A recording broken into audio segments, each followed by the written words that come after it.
And one way to ensure that this takes place is to make sure that you're angry at the right thing, which is sin. Are you following me, church? But I want to look at the rest of this particular text. Go back to Ephesians 4:26. It says, be angry. I set this thing up now because my boys, Bebe's kids, they got an issue with anger. And see, I'm confused with that a little bit, and we'll understand that more when we get into the story, which I'm going to tell you right now ain't going to be today because I don't have enough time. You got to come back next week for that. They should have been angry, but their anger should have led them to do something else. Are you following me? But here's the thing that it says in Ephesians 4:26. It says, don't give room. Be angry, sin not. Don't let the sun go down on your wrath or anger. And don't give room for who? Listen, the implication is very clear that when we experience anger, it opens up the doorway when that anger is not at the right thing and held in check for Christ, that anger opens up the door for Satan to come in. The easiest way, the text is telling us, to get Satan in your life ain't pull out a Ouija board, but just be angry. And you give room for the devil. Are y'all listening to me? Now, I read what Matthew Henry says in his commentary in the New Testament. Those who persevere in sinful anger and in wrath let the devil into their hearts and suffer him to gain upon him till he bring them to a malice, mischievous machinations. In other words, when you and I are angry at the wrong things for the wrong reasons, the devil comes in your life, and once he grabs a hold of you and your anger, there's no telling what you'll do. Anger.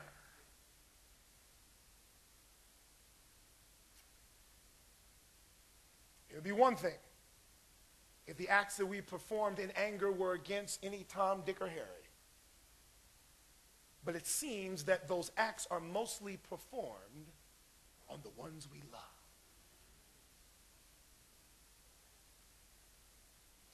I want to show you now, if we could go to the screen, some startling statistics concerning abuse in the Seventh-day Adventist Church. I know these are a little small there. I didn't think they were going to blow up. We had that same problem, couldn't fix it in between. So I'm just going to read this to you. This particular individual obviously could not survey every member in the Adventist Church because she didn't talk to me.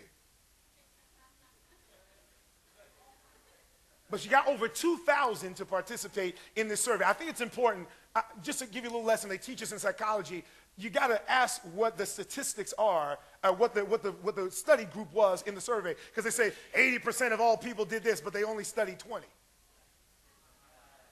Y'all got that? Don't let those things throw you off that way.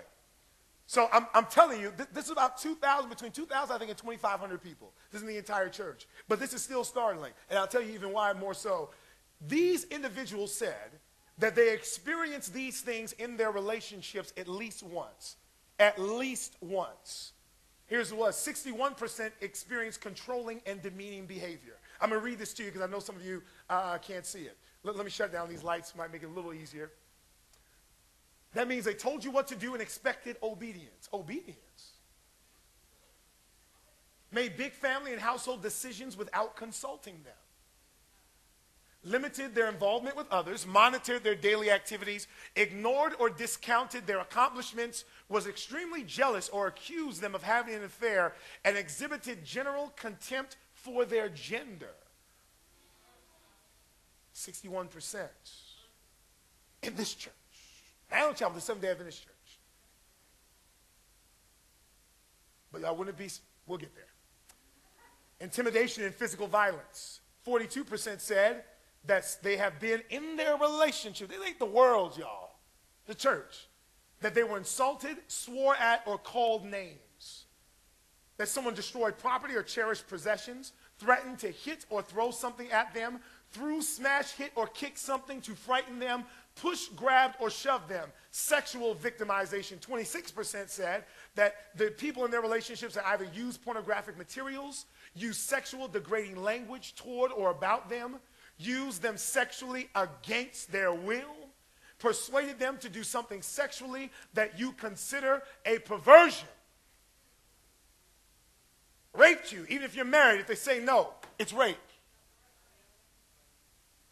22% resource deprivation and leveraging the children, did not let them have access to the family income, restricted their use of the car, prevented them from getting or keeping a job or education, deprived them of heat, food, or sleep, threatened to take the children away from them, threatened to abuse the children, abuse your children or pets, potentially lethal actions 9%, threatened to use a weapon on you, use the weapon on you, or beat them up. These are the statistics inside of the church. And here's what the sister said in her study. She said most people wouldn't even answer the questions.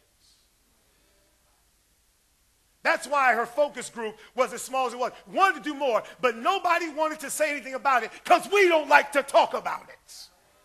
But today, we're going to talk about it.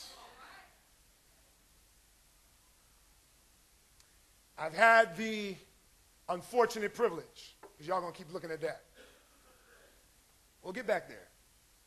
I've had the unfortunate privilege counseling some couples who have been involved in these various types of abusive relationships. And from my experience, each of them had the same theme that resonated loud and clear.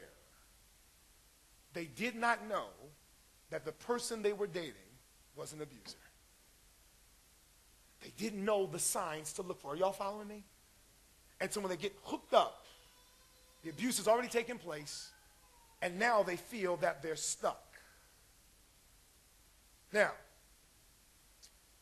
what I have discovered, listen to me very carefully, folks, is that the most dangerous type of abuse, and we're not going to be able to cover everything on abuse. It's such a vast subject. So if I miss something, it's intentional. Y'all follow me? One of the most dangerous types of abuse you would think would be physical, wouldn't you? Yeah, somebody putting their hands on you, that's the worst kind. But I would like to suggest to you that the worst type of abuse that any person can experience is emotional and verbal abuse. That's the worst. Pastor, how on earth can you say that that is the worst? Because, see, we wouldn't consider ourselves an abuser because we called somebody a name, or because we said some hurtful things, but I want to let you know that that's more damaging than throwing them on the floor. Here's why I want to approach this. I want to read you something, and I want to warn you. I'm going to read it as it is supposed to be read. Some harsh things here that I need to read so you understand why we're focusing on emotional and verbal abuse today. Listen to this. This is from a speech delivered by Willie Lynch on the bank of the James River Colony in 1712. What Willie Lynch was, is he was called in by the colony of Virginia to teach the people in that colony how to keep their slaves in check. The word lynching comes from his last name. Now, so nobody feels uncomfortable from this, because sometimes we have a habit of doing this. Racism and slavery is not a black thing. It's not simply a white thing. It's a devil thing. You follow me? Because what I'm about to read to you that was presented in 1712 is diabolical. I have a foolproof method, Willie Lynch says, for controlling your black slaves. I guarantee every one of you that if installed correctly, it will control the slaves for at least 300 years. Take the meanest, most restless nigger and strip him of his clothes in front of the remaining male niggers, female niggers, and nigger infants. Tar and feather him, tie each leg to a horse facing the opposite direction, set him on fire, and beat both horses until they tear him apart in front of the male, female, and nigger infants. Bullwhip and beat the remaining nigger males within an inch of their life, but do not kill them, but put the fear of God in them, for they can be useful for future breeding. Keep the slave physically strong, but psychologically weak, and dependent on the slave master. Keep the body, take the mind.